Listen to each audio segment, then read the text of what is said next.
Good afternoon everyone. Okay, અહીંયા આપણે દ્રાવણની સાંદ્રતાના બે પ્રકાર જોઈ લીધા આગલા નેક્સ્ટ લેક્ચરમાં. હવે અહીંયા જોઈશું કે દ્રાવણની સાંદ્રતામાં થોડી ડિટેલ. ઓકે, દ્રાવણની સાંદ્રતામાં ટોટલ 6 મુદ્દા આગલા લેક્ચરમાં કમ્પ્લીટ કરી દીધા. ટોટલ 6 મુદ્દાઓ આગલા લેક્ચરમાં ગુણાત્મક સુધીનું કમ્પ્લીટ થઈ ગયું. ઓકે, ચલો અહીંયા હવે 7મો મુદ્દો આપણે ડિસ્કસ કરવાનો છે બેટા કે દ્રાવણની સાંદ્રતા ની જથ્થાત્મક રીતે કઈ રીતે મપાય. દ્રાવણની સાંદ્રતા હોય સોલ્યુશનની, એ સોલ્યુશનની સાંદ્રતા જથ્થાત્મક રીતે કઈ રીતે મપાય, તો થોડું એનું ડિસ્કશન કરીએ. તો જો બેટા, બધા વૈજ્ઞાનિકો અને થોડા સાયન્ટિસ્ટોએ થોડું રિસર્ચના આધારે એમ કીધું કે ભાઈ ગુણાત્મક રીત છે એ એટલી બધી પોપ્યુલર ના રહે. જે દ્રાવણોની સાંદ્રતાને સમજાવવાની હતી એ દ્રાવણોની સાંદ્રતાને એટલી બધી એ સમજાઈ શકી નહીં. એને ખાલી એમ કીધું કે જો દ્રાવણ સાંદ્ર હોય તો દ્રાવ્યનો જથ્થો વધારે, જો દ્રાવણ મંદ હોય તો દ્રાવ્યનો જથ્થો ઓછો હોય. બરાબર, આ બે મુદ્દાના આધારે એને કહી દીધું કે ભાઈ દ્રાવણોની સાંદ્રતા આ રીતે ગુણાત્મક રીતે મપાય. બરાબર, પણ થાય શું કે ભાઈ આપણે તો ચોકસાઈ જુઓ. સાયન્સ વસ્તુ એવી છે કે જે ચોકસાઈ વગર કામ ના થાય. ઓકે, તો દ્રાવણની સાંદ્રતામાં બે પ્રકાર આપ્યા હતા આગલા લેક્ચરમાં. એમાં બીજો પ્રકાર બાકી હતો જે જથ્થાત્મક હતો. તો અહીંયા હેડિંગ મારો દ્રાવણોની સાંદ્રતા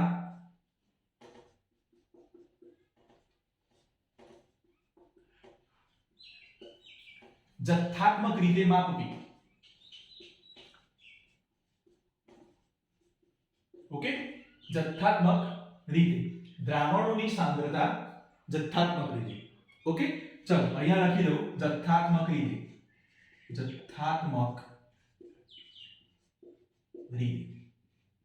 ચલો, ઓકે. તો બેટા જો દ્રાવણોની સાંદ્રતા જથ્થાત્મક રીતે કઈ રીતે માપવી, તો એના મૂળ 4 પ્રકાર પડે. ઓકે, તો જો જથ્થાત્મક રીતે કઈ રીતે, તો જો સૌપ્રથમ એનો દળથી ટકાવારી.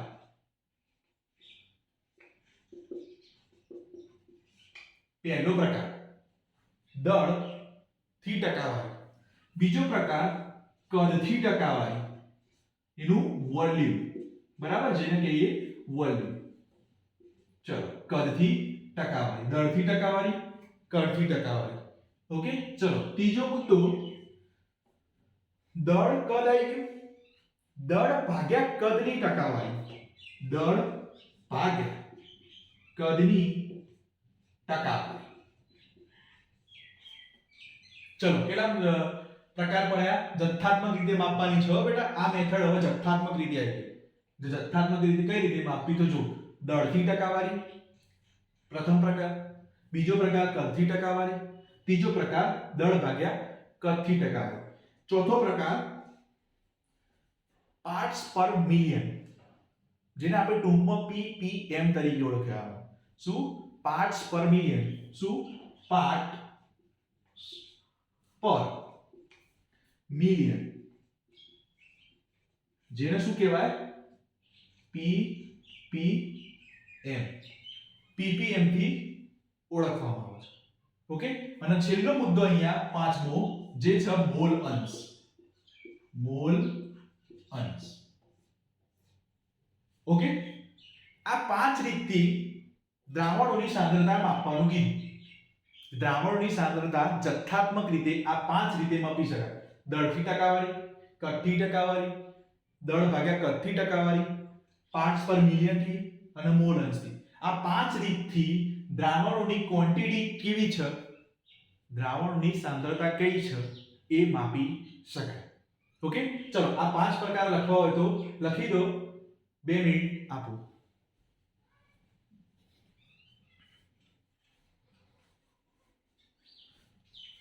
ચલો,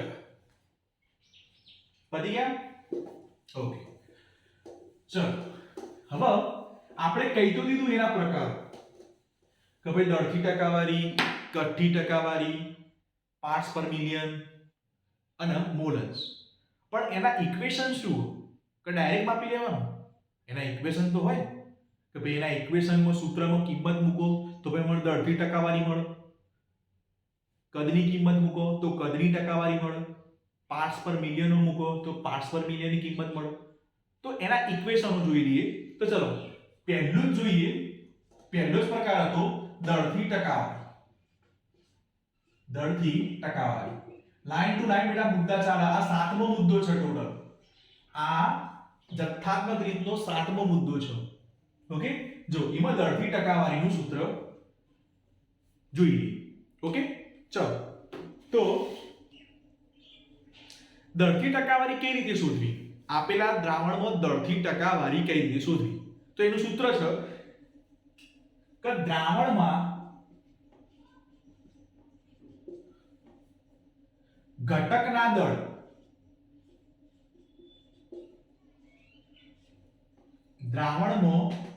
ઘટકના દળ એટલે મીન્સ જે દ્રાવણમાં ઘટકના દળ આવ્યા હોય એ દળ ભાગ્યા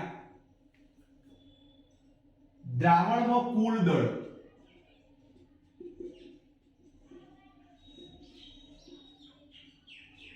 દ્રાવણમાં કુલ દળ ગુણ્યા 100 મલ્ટીપ્લાય બાય 100. આ પહેલું સૂત્ર થયું દળથી ટકાવારી. તો ભાઈ દ્રાવણમાં ઘટકના દળ એટલે ભાઈ દ્રાવણમાં કોઈ ઘટક હોય એ ઘટકનું દળ કેટલું અને એનું દ્રાવણમાં કુલ દળ કેટલું એનું ગુણ્યા 100 વડે કરો એટલે તમારો સીધો જ દળથી ટકાવારીનો આન્સર આવી જાય. ઓકે, ચલો હવે એવું બીજો પ્રકાર આપણે જોયું તો કદથી ટકાવારી.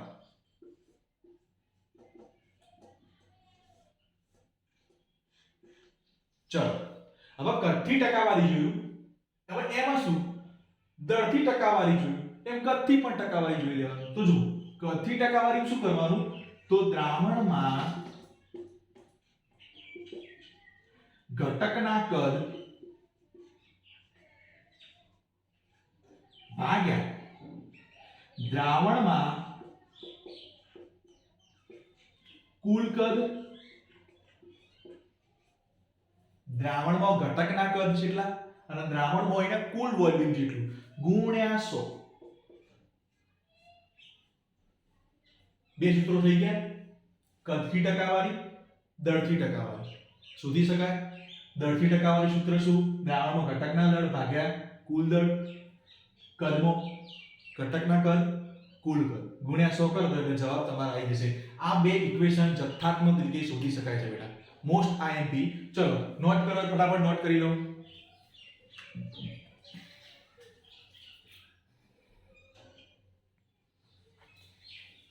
ઓકે, ચલો એક્ઝામ્પલ બેટા પછી કરાઈશ. સોલ્યુશનના ટોટલી એક્ઝામ્પલ થશે. એનો સ્વાધ્યાય, એમાં કેટલા એક્ઝામ્પલ પૂછાય, નવા એડિશનમાં કયા એક્ઝામ્પલ આયા, જેડબલઈ નીટ એન્ટ્રન્સ એક્ઝામમાં કઈ રીતે પૂછાય એ બધું જ ડિસ્કસ કરીશું.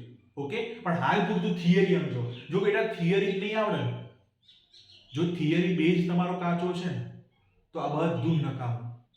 થિયરી બેઝ પરફેક્ટ હોવો જોઈએ તમારો કે ભાઈ આ વસ્તુ શું છે, આ વસ્તુ કેવી રીતે એક્સપ્લેન કરી શકાય, તો જ તમારે આ વસ્તુ સોલ્યુશન મળી જાય. બાકી કોઈ પ્રકારે તમને સોલ્યુશન નહીં મળે, આ હું ગેરંટી આપું. ઓકે, ચલો થિયરી પરફેક્ટ સમજી લો. હવે મારે શું આમાં બે સૂત્રો મેં શીખવાડ્યા. શું કીધું કે ભાઈ દળથી ટકાવારી મારે શોધવી છે. તો શું કરવાનું? સીધું સૂત્ર મૂકવાનું. દ્રાવણમાંના ઘટકમાં દળ ભાગ્યા કુલ દળ એનું ગુણ્યા 100 કરી દો, મને જવાબ મળી જશે. આ રીતે યાદ રાખવાનું, ગોખવાનું નહીં, ગોખવું નહીં. ઓકે, ચલો હવે ત્રીજો મુદ્દો જોઈ લીધો કે ભાઈ બે મુદ્દા જોયા, કદથી ટકાવારી, દળથી ટકાવારી. હવે ત્રીજો મુદ્દો છે દળ. હવે જો આ બે મુદ્દા તો મેં તમને શીખવાડી દીધા, પણ એ બે મુદ્દાના તમને એક્ઝામ્પલ પણ આપી દઉં. ઓકે, કે ભાઈ દળથી ટકાવારીનું એક્ઝામ્પલ અને કદથી ટકાવારી. હવે જો એક વસ્તુ પહેલું જોયું હતું દળથી ટકાવારી. ચલો એમાં શું હતું? દ્રાવણમાં ઘટકના દળ ભાગ્યા દ્રાવણમાં કુલ દળ ગુણ્યા 100. ચલો આ સૂત્ર હતું. ઓકે, હવે આનું એક્ઝામ્પલ કેવી રીતે આપવું? ચલો એક્ઝામ્પલ ડિસ્કસ કરી લઈએ. તો એક્ઝામ્પલ કેવી રીતનું છે તો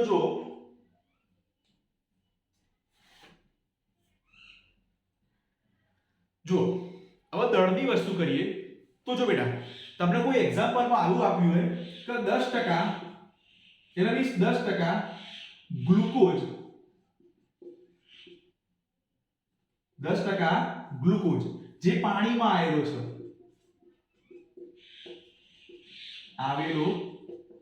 છે 10% ગ્લુકોઝ જે પાણીમાં આવેલો છે તો એનો અર્થ શું થાય? હવે આનો અર્થ શું થાય? આ દળની વસ્તુ કરો. આ બેટા દળનું એક્ઝામ્પલ આપું છું કે આ દળ કેવી રીતે એક્સપ્લેન કરવું. ઓકે, તો જો દળ તો દળમાં 10% ગ્લુકોઝ પાણીમાં આવેલો છે એવું તમને કીધું. તો શું કહેવા માંગે કે ભાઈ આમાં 10% એટલે મીન્સ 10 ગ્રામ ગ્લુકોઝ હશે પ્લસ 90 ગ્રામ પાણી હશે. આવું તો કેવા માંગે ને આ વસ્તુ 10% ગ્લુકોઝ પાણીમાં આવેલો છે એને એમ કીધું તો 10 ગ્રામ ગ્લુકોઝ અને 90% પાણી એટલે ટોટલ સોલ્યુશન બન્યું 100%. ટોટલ સોલ્યુશન 100% બની બેટા. આ વસ્તુ થઈ દળથી ટકાવારીનું એક્ઝામ્પલ. ઓકે, આ દળથી ટકાવારી સૂત્ર મૂક્યું, એક્સપ્લેન એક્ઝામ્પલ આપ્યું. ચલો 2 મિનિટ આવું ફટાફટ જોઈ લો.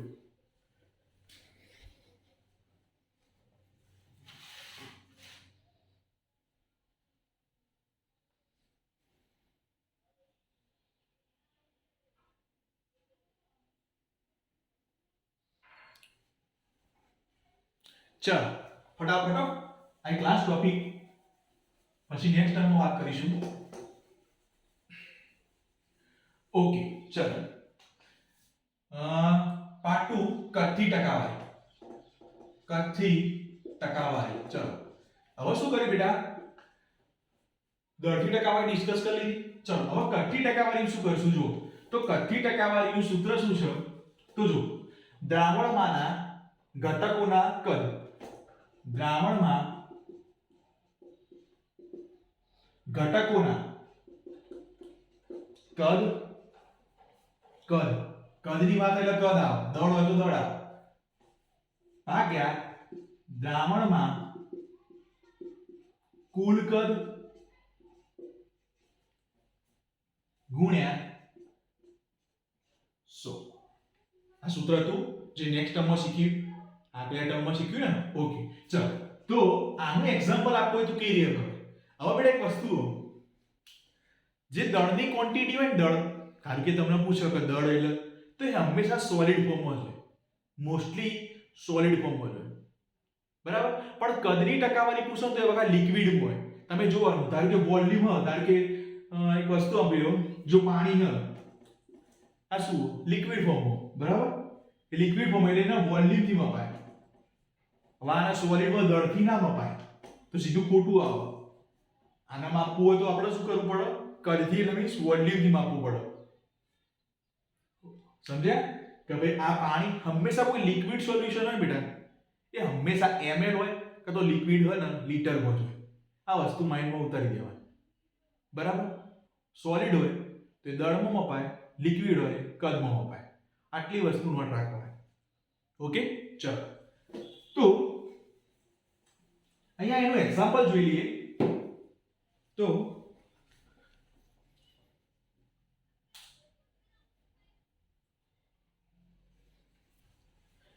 ચલો હવે એક્ઝામ્પલ જોઈ લઈએ.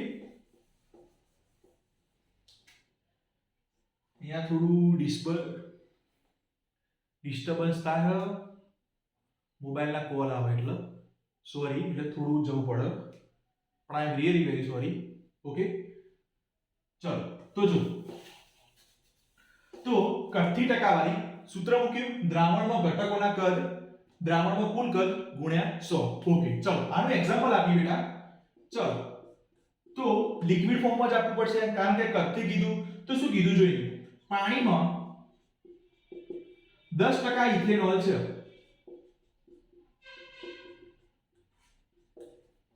ઇથેનોલ શું છે પોતે લિક્વિડ ફોર્મ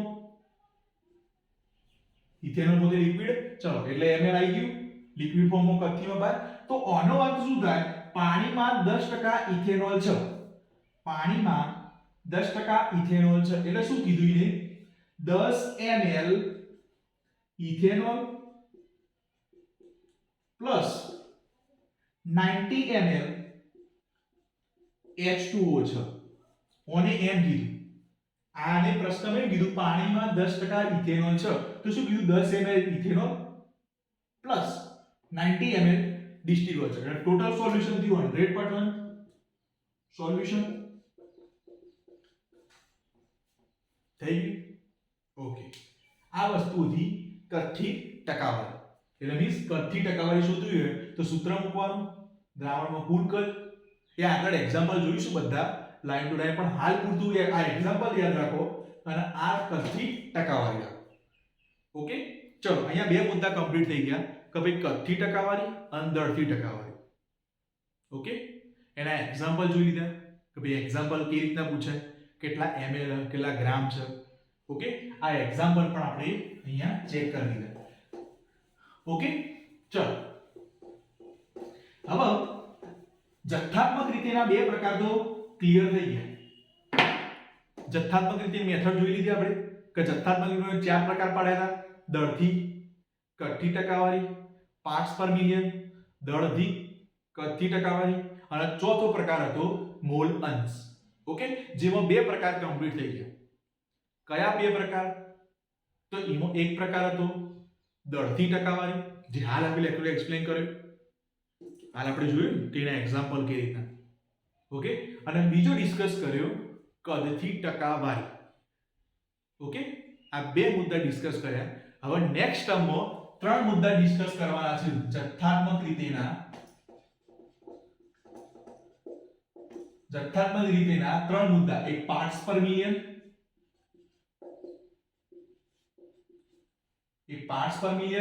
અને બીજો મોલ અંશ